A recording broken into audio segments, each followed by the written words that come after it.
Hi, my name is Matt Rutherford, and I'm here to talk to you about self-discipline for MCAA 530, and this is for Professor Jules Clausen's class at Concordia University. So, definition for self-discipline: the ability to control one's feelings and overcome one's weaknesses. The ability to pursue what one thinks is right despite temptations to abandon it.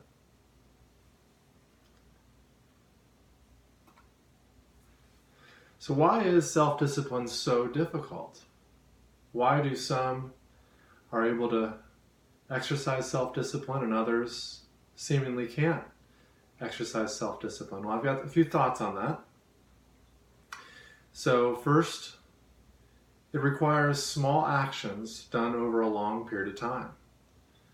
So it's not just the game time or not just the big moments, a lot of small moments, small decisions. And you often don't see a lot of progress in the short term. So because there's not a lot of progress in the short term, it's really easy to get discouraged. And the process can be very boring at times, seemingly monotonous.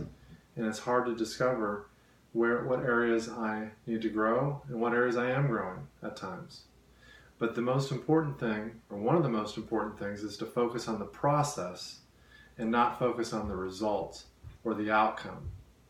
So an athlete that is preparing, for instance, for a big tournament or might be focusing on their ranking of some kind, if they're focusing on the process, they're focusing on improvement, not necessarily what place they finished or how they did in a particular tournament. The other reason it makes it difficult to exercise self-discipline is a lot of people want to use shortcuts to get to their success. And most people don't exercise self-discipline, so it's not necessarily the norm.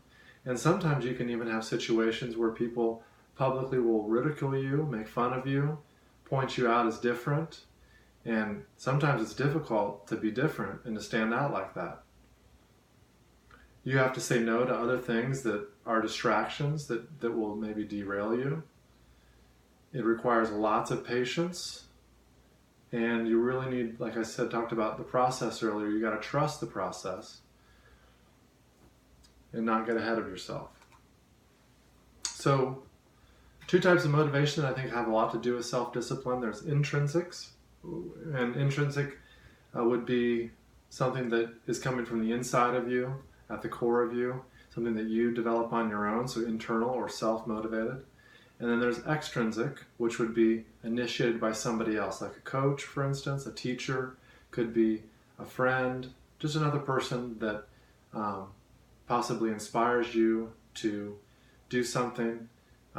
And sometimes there can be positive and or negative reinforcement that's used in order to get that motivation to happen.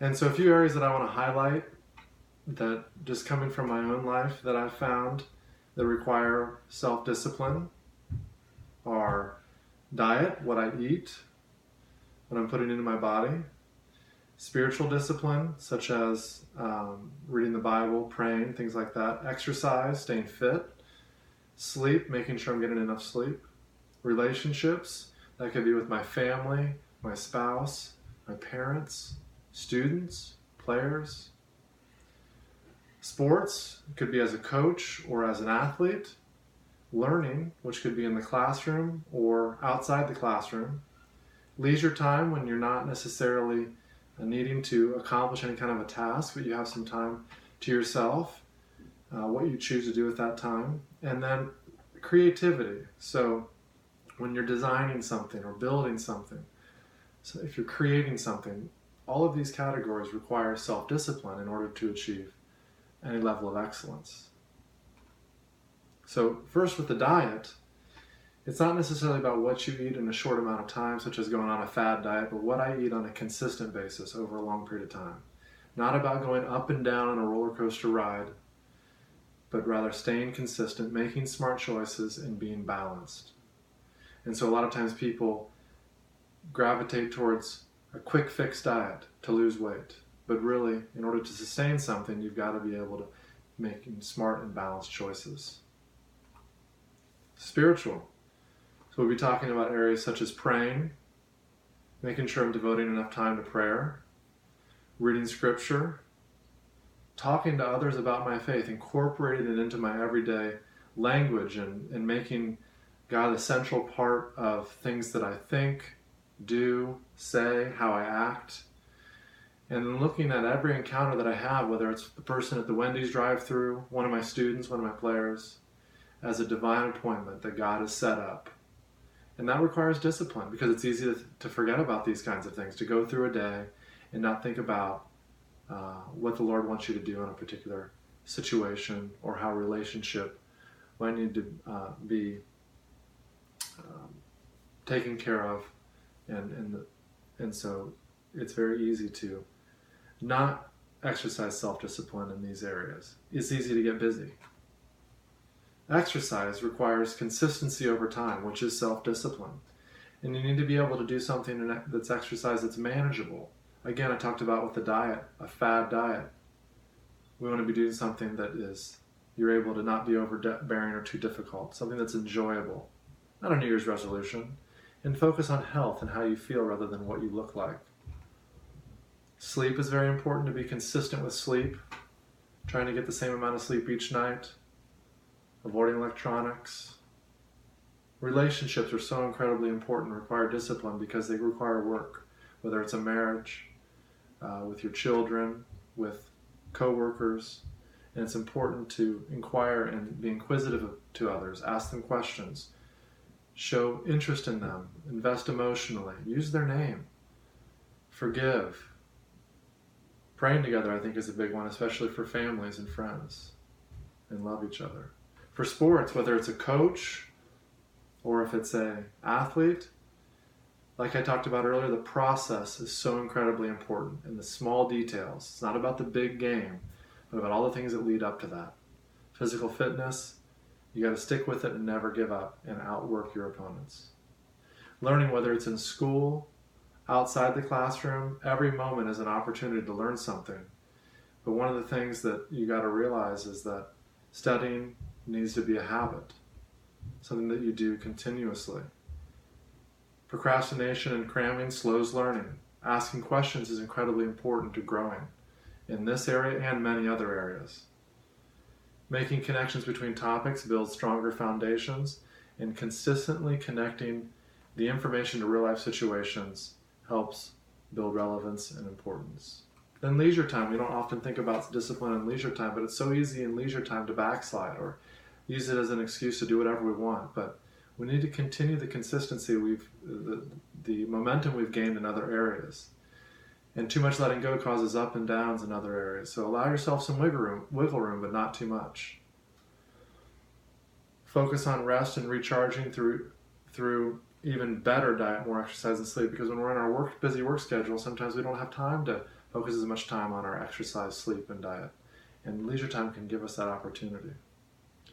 Being creative requires a lot of discipline. An artist needs to have vision, and they need to have a commitment to that vision, to show self-discipline and restraint, and they need to stay focused, to have patience to see the process through to the end. I think from Titus. This is a good Bible verse that relates to what we're talking about here.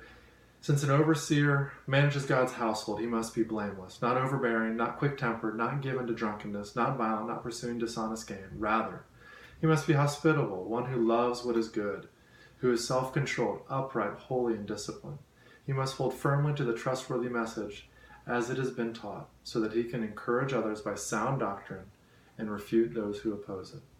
Another one, from Romans 5, chapter 5, verses 3 and 4. We also glory in our sufferings, because we know that suffering produces perseverance, character, and character hope.